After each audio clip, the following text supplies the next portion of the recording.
ইউটিউবের টাকাটা যেটা লাস্ট মান্থ আসছে সেই টাকাটা দিয়ে আমরা হচ্ছিল ডিজের একটা ড্রোন কিনবো। মার্কেট অ্যানালাইসিস করা শুরু করলাম। মার্কেট অ্যানালাইসিস করার পরে যতটুকু দেখতে পারলাম 2 দিন অ্যানালাইসিসের পরে জানতে পারলাম যে মোটামুটি আমার যে বাজেট সেই বাজেটে DJI Mini 3 Proটা আমার কাছে মনে হয় যে বেস্ট একটা অপশন। সো আমরা আসলে আজকে এটা আসলে আনবক্সিং করব এবং এর মধ্যে কী কী ফিচার আছে সেটা সম্বন্ধে জানাবো। ফার্স্টে আমরা পেয়ে যাচ্ছি হচ্ছে আমাদের ড্রোনটি, একেবারে হালকা ড্রোন, আপনার হচ্ছে মাত্র 249 গ্রাম। এটা আসলে যারা যে কোনো প্লেসে ড্রোন নিয়ে যেতে চান তাদের ক্ষেত্রে উইদাউট রেস্ট্রিক্টেড প্লেস আপনি যে কোনো দেশে যে কোনো কান্ট্রিতে আপনি আসলে এটা ইউজ করতে পারবেন। কোনো প্রকার এক্সট্রা কোনো ফর্ম ফিল আপ করতে হয় না নর্মালি, বাট কিছু কিছু রেস্ট্রিক্টেড জায়গা আছে সেই ক্ষেত্রে আলাদা ব্যাপার। সো ফার্স্টে আমরা পাচ্ছি হচ্ছে drone, remote, user manual and others কিছু স্টেপস। এছাড়া পাচ্ছেন হচ্ছিল 2 পেয়ার এক্সট্রা প্রোপেলার।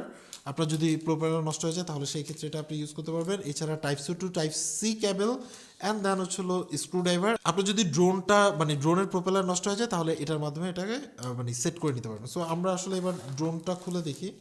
সো অনেকে আসলে প্রাইস জানতে চাচ্ছেন, ভিডিও লাস্টে প্রাইসটা বলে দিব রাইট নাও প্রাইস কতটুকু।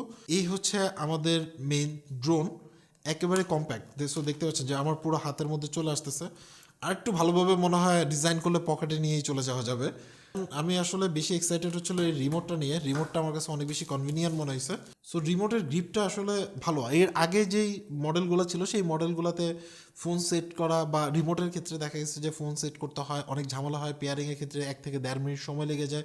এই কারণে অনেকে আসলে ড্রোন চালাতো না। ইজি শট নিতে যাচ্ছে সেই ক্ষেত্রে অনেক বেশি হ্যাসেল পোহাতে হতো, বাট এটা এখন একদম ready to go. Just on করবেন, পেয়ার হয়ে যাবে, দেন হচ্ছে ইউজ করবেন। তো এই হচ্ছে রিমোটের মধ্যে দেখতে পাচ্ছেন যে এখানের মধ্যে আপনার বাটন আছে, যেমন হচ্ছিল এটা প্লে পজ অ্যান্ড হচ্ছিল হোম বাটন অ্যান্ড দেন হচ্ছে এখানে মুড আছে। সেই মুড যেমন হচ্ছিল আপনি সিনেমেটিক মোডে নিতে চান কিনা বা নর্মাল মোডে রাখতে চান কিনা বা স্পোর্টস মোডে যেতে চান কিনা, এখানে হচ্ছিল অফ অনের অপশন অ্যান্ড দেন হচ্ছিল এখানের মধ্যে আপনি কন্ট্রোলারের ক্ষেত্রে আর উপরের সাইডে পেয়ে যাবেন হচ্ছিল video recording button and then হচ্ছিল পিকচার টেকিং বাটন। এছাড়া হচ্ছিল এটা আপনার যে গিম্বল আছে গিম্বলকে কন্ট্রোল করার জন্য একটা, আর আরেকটা হচ্ছিল আপনার জুম ইন অ্যান্ড জুম আউটের জন্য। এছাড়াও নিচের মধ্যে আপনি পেয়ে যাবেন হচ্ছে হলো কাস্টম বাটন দুইটা। কাস্টম বাটনের মধ্যে আপনার যেটা মানে প্রেফারেন্স থাকে সেটা আপনি সেট করে নেবেন অ্যান্ড পিছনের সাইডের মধ্যে এটা ডিজাইন। আর এখানের মধ্যে আপনি পেয়ে যাবেন হচ্ছে হলো আপনার যে জয়স্টিকটা আছে সেই জয়স্টিকের স্ক্রুগুলো আপনি এখান থেকে জাস্ট নেবেন, নেওয়ার পরে এখানের মধ্যে লাগাই দিবেন। একদম ইজি প্রসেস।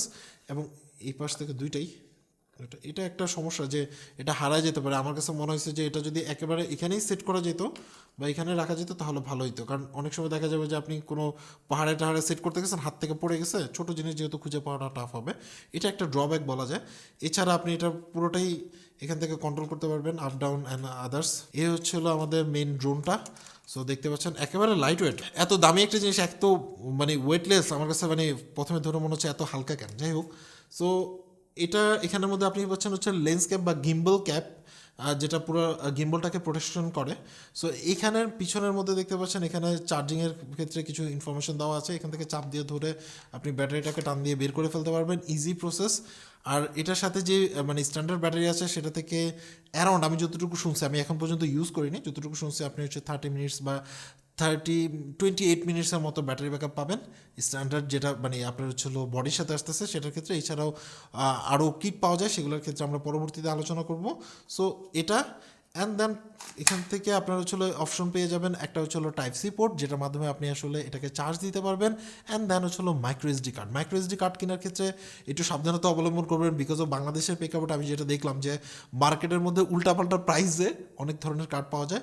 সেক্ষেত্রে অরিজিনাল কার্ডই মোটামুটি রিজনেবল প্রাইসে আপনি পাবেন, সেটা একটু খোঁজ খবর নিয়ে নিতে হবে। আমাদের ক্ষেত্রে আমরা আসলে পারচেস করছি হচ্ছে আপনার স্যান্ডিক্সের এক্সট্রিম প্রো, আর ওটা যেটা UHS-1।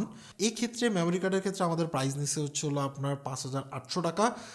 এটা ডিপেন্ড করে কোথা থেকে পারচেস করছেন, বাট রাইট নাও আমরা যখন পারচেস করছি তখন হচ্ছে 5,800 টাকা প্রাইস পড়ছে, লাইফ টাইম ওয়ারেন্টি সহ। একটা হচ্ছে ওয়ারেন্টি ছাড়া, একটা হচ্ছে ওয়ারেন্টি সহ, ডিপেন্ড করে, ডে টু ডে চেঞ্জ হতে পারে। সো এবার হচ্ছে আমাদের ড্রোনের ক্ষেত্রে এখানের মধ্যে দেখতে পাচ্ছেন যে আপনার হচ্ছে পাওয়ার বাটন, এটা প্রেস করে আপনি এটাকে অন করতে পারবেন। এখানে মানে আপনার হচ্ছে ব্যাটারি ইন্ডিকেটর পেয়ে যাবেন। আর এখানের উপরের পিছনের মধ্যে দেখতে পাচ্ছেন দুইটা সেন্সর, যেটা হচ্ছিল পিছনের দিকে যখন যাবে তখন হচ্ছিল পিছনে কোনো কিছু যদি থাকে সেটা আসলে ডিটেক্ট করতে পারে বা অবজেক্ট ডিটেক্ট করতে করতে পারে এই সেন্সর। অ্যান্ড দেন হচ্ছিল সামনের দিকে যে দুইটা দেখতে পাচ্ছেন এই দুইটা হচ্ছিল সেন্সর সামনের দিকে, মানে ফ্রন্ট সাইডে যে যদি কোনো কিছু আসে বা কোনো কিছু যদি আপনি সেন্সরটা অ্যাক্টিভেট রাখেন। DJI Mini 2 থেকে DJI Mini 3 আপগ্রেডেশনের একটা বড় অপশন হচ্ছিল এটা, কারণ হচ্ছে এই ক্ষেত্রে আপনি এই সেন্সরটাকে পেয়ে যাচ্ছেন। এছাড়াও নিচের মধ্যে আরও দুইটা সেন্সর পাবেন, যেটা হচ্ছিল নিচে কোনো কিছু আছে কিনা সেটা ডিটেক্ট করার জন্য। সো তার মানে মোটামুটি আপনি আসলে সিকিউরলি এটাকে ফ্লাই করতে পারবেন। এবং মজা কথা হচ্ছে সামনের দিকে বলেন পিছনের দিকে বলেন সেটা না হয় আপনি সাপোর্ট পেয়ে যাবেন, বাট এটা কিন্তু সাইডের মধ্যে কোনো সেন্সর নাই। তার মানে সামনে পিছনে যেভাবে খুশি চালান কোনো সমস্যা নাই, অনেকটা হেল্প হবে, বাট সাইডে নেওয়ার ক্ষেত্রে একটু সাবধানতা অবলম্বন করতে হবে। যাই হোক, এবার আমরা আসলে লেন্স ক্যাপটা খুলে ফেলি, লেন্স তো না মানে গিম্বল ক্যাপটা। সো এটা খুলে ফেললাম অ্যান্ড দেন এখানের মধ্যে দেখতে পাচ্ছেন যে এখানে আবার এটার গিম্বল প্রোটেকশনের জন্য এই অপশনটা থাকতেছে একটা ফোম টাইপের। এটা কিন্তু হারায় না, এটা কাজে লাগবে, কারণ আপনি যদি ট্রাভেল করেন তখন যদি এটা সেট করে রাখেন তাহলে আপনার গিম্বলটা সহজে নষ্ট হবে না। সো এটা একটা ফ্যাক্ট। সো চলুন আমরা আসলে এবার কিছু আপনার হচ্ছে ভিডিও ফুটেজ দেখাই ইনিশিয়াল পর্যায়ে। এর পরবর্তীতে আপনি যদি এটা নিয়ে আরও ডিটেলস ভিডিও দেখতে চান সেই ক্ষেত্রে ভিডিও ডিসক্রিপশনে আমরা আসলে একটা প্লেলিস্ট দিয়ে দিব।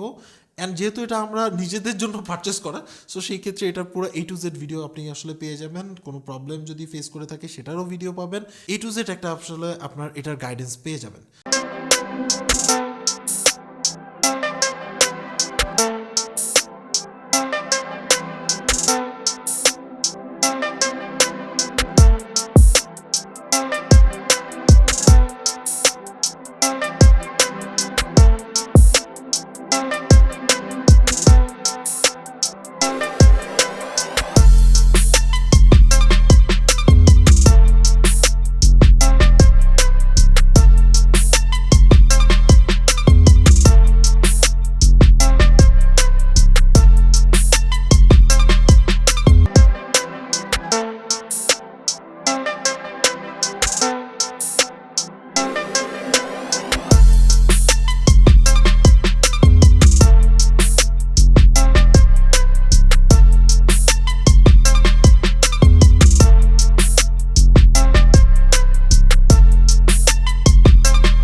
সো এবার আসে হচ্ছে এটার প্রাইস কত, অনেক তো কিছু দেখলাম। সো এই ক্ষেত্রে আমরা যে মানে আপনার হচ্ছিল মিনি 3 প্রো এবং হচ্ছে হলো আপনার সাথে যে এই রিমোটটা দিয়ে মানে RC রিমোট দিয়ে DJI RC রিমোট দিয়ে আপনার প্রাইস পড়তেছে রাইট নাও 94,000 টাকা এটা। আর মেমোরি কার্ড সেটা আলাদা কিনতে হবে। সো ওভারঅল যদি আমরা আসলে মানে মিক্স করি তাহলে 1 লাখ আপনার হচ্ছে 2-3-এর মধ্যে আপনি আসলে এটাকে পেয়ে যাবেন, ডিপেন্ড করে কখন আপনি পারচেস করতেছেন। বাট রাইট নাও যখন আমরা আসলে পারচেস করে আনছি তখন এই প্রাইসটা ছিল। সো এই ক্ষেত্রে day to day price change হতে পারে আর কি। সো আজকে এই পর্যন্তই। অ্যাকচুয়ালি এই ড্রোন নিয়ে বা কোনো ড্রোন নিয়ে যদি আপনি স্পেশাল ভিডিও দেখতে চান সেটা অবশ্যই কমেন্টস করে জানাবেন, আমরা চেষ্টা করবো সেটা নিয়ে ভিডিও দিতে। সো আজকে এই পর্যন্তই। অ্যাকচুয়ালি আপনার কাছে এই ড্রোনটা কেমন লাগছে সেটা অবশ্যই কমেন্টস করে জানাবেন। সবাই ভালো থাকবেন, আল্লাহ হাফেজ।